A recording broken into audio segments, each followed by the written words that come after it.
How to fix slow loading sliders on your website. Slow loading sliders can seriously hurt your website's user experience and even affect SEO. Fortunately, there are some easy ways to speed things up. The first step is image optimization. Large, uncompressed images are often the main culprit. Make sure your slider images are resized to match the actual display. Size and compressed using tools like TinyPNG or WebP format. Next, limit the number of slides.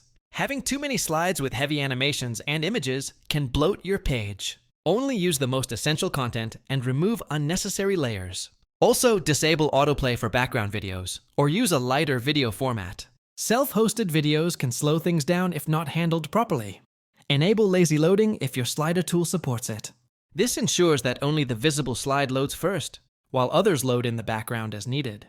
If your website uses a lot of external scripts, make sure they're not blocking the slider. Tools like Browser DevTools or speed testing websites can help. Identify these bottlenecks. Finally, consider using a content delivery network, CDN, to serve images and assets faster across the globe. If you want access to faster, better optimized slider designs, we've shared a link in the description to a platform where you can explore beautiful templates designed with performance in mind.